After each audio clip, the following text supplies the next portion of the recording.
Ary ny zanak'Israely nihinana mana mandritry ny 7 taona mandra-pahatonga ny tany amin'izay tany misy monina. Iny, mana no nohaniny mandra-pahatonga tany amin'ny sisin'ny tany Kanana.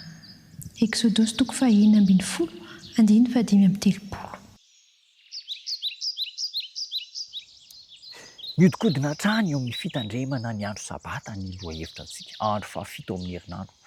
Isika zany zao tsy miresaka ho inona moa io andro sabata, andro 7 io, fa ny mahazava-dehibe azy, ny tanjona tian'Andriamanitra ao ampitaina amintsika amin'ny fitandremana ny andro sabata. Misy fahagagana 3 lehibe izay nitranga teo amin'ny zanak'Israely tamin'io fankalazana ny andro sabata io.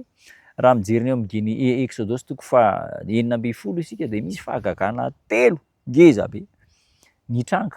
Ny tantara zany eo amin'ny Genesy Exodosy 9:20 dia any anefitra ny zanak'Israely.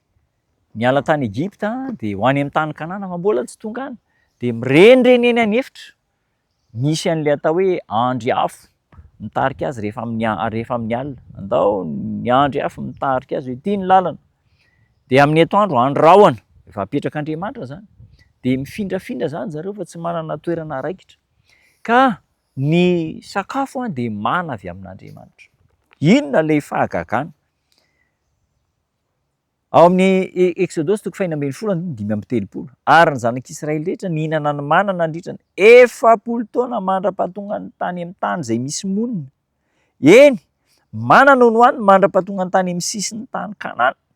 7 taona! 7 taona!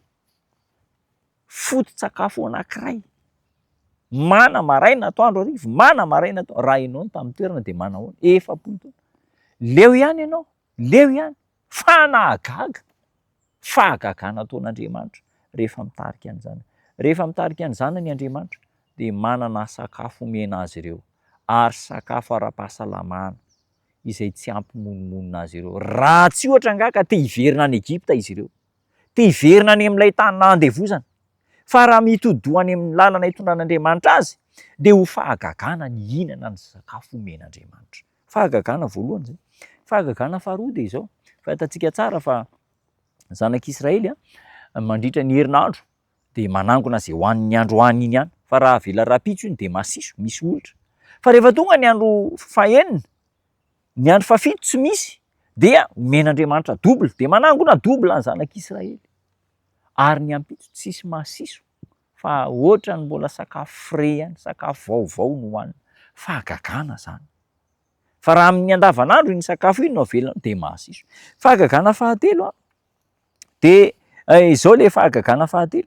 Amin'ny sabata dia rehefa tonga ny sabata andro fafito dia tsy misy. Inona ny dikan'izany? Iombon-kevitra ny zanak'Israely hivavaka sy hideran'Andriamanitra. Fahagagana zany. Ary dia tsisy mivoaka.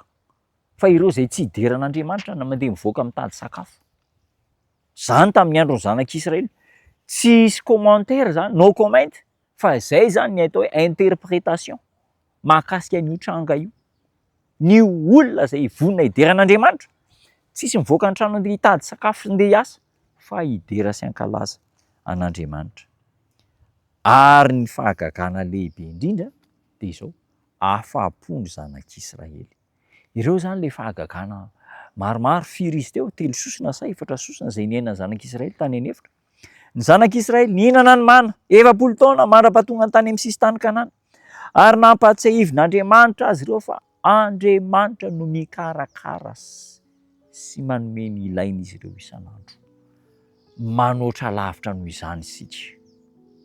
Matthieu 5:9, aza manahy ny amin'izay hohanina sy hosotroanareo, fa nitsitsina aza ahian'Andriamanitra. Mainka fa ianao anao fahagagana eo amin'ny fiainanao Andriamanitra. Fa ny ilain'Andriamanitra aminao, ny ilain'Andriamanitra aminao dia tsotra ihany.